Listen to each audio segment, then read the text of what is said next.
Hello chips ඔන්න ඉතින් ගොඩක් කට්ටිය දන්න නමුත් ෆලෝ කරන්නේ නැති මාතෘකාවක් ගැන මේ කතා කරන්න ආවේ. මේක දැන් කලර් බෝඩ් කම්බිනේෂන් එක හොටෙල් ඉන්ඩස්ට්‍රි එකේ තියෙන.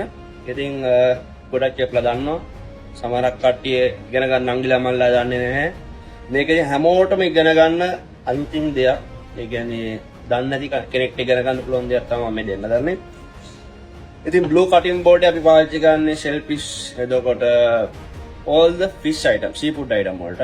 එතකොට මේ yellow cutting board අපි පාවිච්චි කරනවා poultry කියවම duck එතකොට turkey chicken ඒ වගේ දේවල් තමයි මේක පාවිච්චි කරන්නේ අපි. ඊළඟට අපි ළඟ තියෙනවා white cutting board.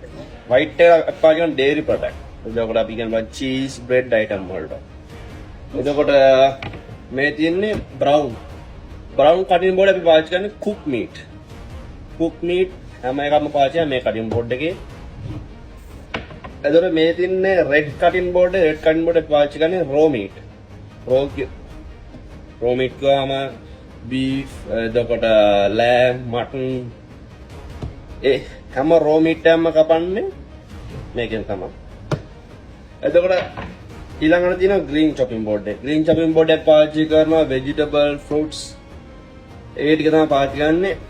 එතකොට ගොඩක් කට්ටිය දන්නේ නැති අලුත්ම cutting board එකක් තියෙනවා. ඒක purple color. මේ තමයි purple color kit එක. මේකට කියන්නේ අපි allergen kit එක කියලා. allergen. ඒතර මේකේ සමහර allergic කෙනෙක් ආවම එයාට යන කැම જાති හැම එකක්ම වෙන්නේ මේකේ. මේ cutting board එක blue color. purple color cutting board එක.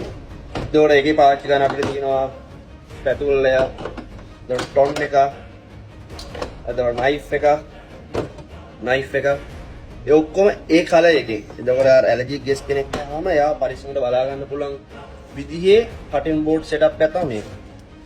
ඉතින් ගොඩක් කට්ටිය දන්නවා. දන්නේ නැති කට්ටියට දෙයක් කරන්න තමයි මේ වීඩියෝ එක කරේ. ඉතින් වීඩියෝ එක හොඳ නම් කට්ටිය අතර ෂෙයා කරන්න. මොනවා හරි තව දෙයක් වැරදි දෙයක් හරි දෙයක් මේ දැනගන්න දෙයක් තියෙනවා නම් පල්ලෙන් කමෙන්ට් එකක් දාන්න. එහෙනම් chips thank you so much. ආයෙත් වීඩියෝ එකකින් අපි හම්බෙමු.